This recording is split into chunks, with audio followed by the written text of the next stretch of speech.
Welcome to the Sunday table, where I share the tricks I picked up over 20 years in restaurants, the ones that let you host dinner parties from 4 to 30 and actually enjoy yourself. I cook multiple courses so everyone spends longer sitting at the table, the wine flows, the conversations get deep, and kids run around like lunatics. It's chaotic, it's so much fun, and it feels like community. So the first course we made here was the asparagus lasagna. Here's the thing about making fresh pasta for lasagna. Once you start doing it, you will not go back.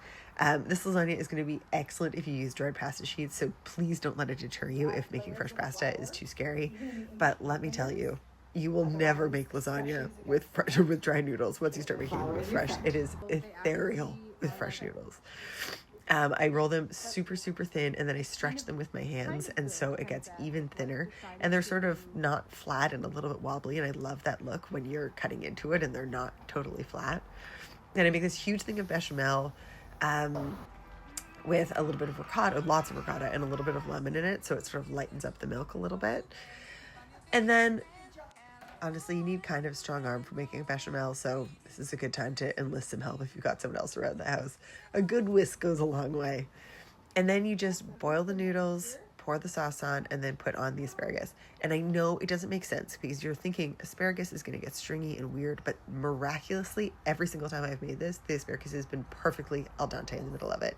And it's like an absolute celebration of spring. We make this pasta at the bakery every spring, and I love it.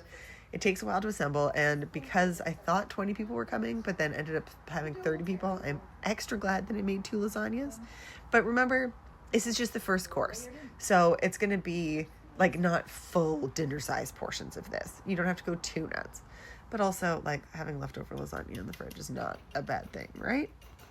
And I love doing the lasagna this way because I can make it the day before, pop it in the fridge, and then when people are starting to arrive, you just throw it in the oven, and then gorgeous lasagna pops out, and it's fresh pasta, which is like magic to me. Also, the day before, I made a huge sponge cake. I think like a perfect sponge with whipped cream and fruit is like the most perfect dessert in the world.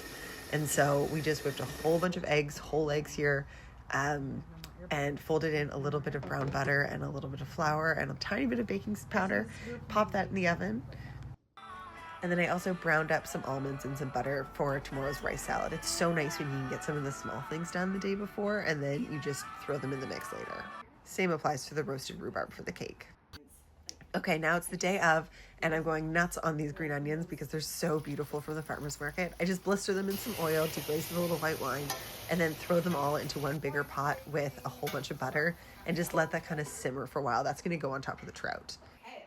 And then whipped cream and mascarpone and a little bit of icing sugar, and just whipping that up. That's going to go on the cake for later. And now people are starting to arrive, and like a glass of wine is about to be in my hand, and this is when it starts feeling kind of buzzy and fun. I love this feeling. Now I start cracking the asparagus, getting it ready on pans, and I even roast it now because room temp asparagus is delicious, and then I don't have to think about something else coming out hot, which is like the key to success for a big dinner party, I think. The house is getting full. It feels so nice. Oh, this is my favorite part.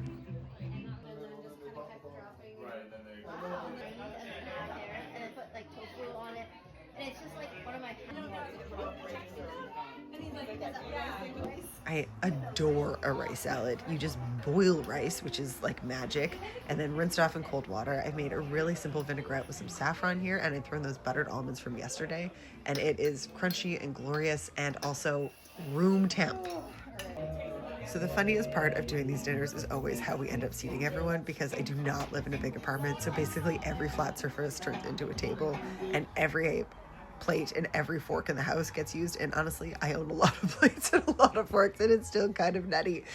I've turned this cabinet into a bench that everyone can sit on, and I make everyone set the table. If you're coming over for dinner, you're helping set the table. It's too big a job. 35 people are here. Now the lasagna is coming out of the table. Everyone's joining us around. The big salad's out. Everyone's like starting to have a pretty nice time.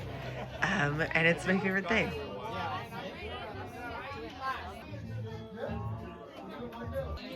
It just feels so nice when my house is full like this. I just love it. This is the part where people get stressed out in between the courses, but this is where I tell you, we're not saving lives. It's just dinner. You got this. So while everyone's still sitting around the table, I jump up and just get this trout going, which takes no time at all. I just pop it on a tray, salt it, pour the sauce over it, and chuck it in the oven for about 15 minutes. And now the hard part's done. Now you're just sitting and hanging out. The asparagus is room temp.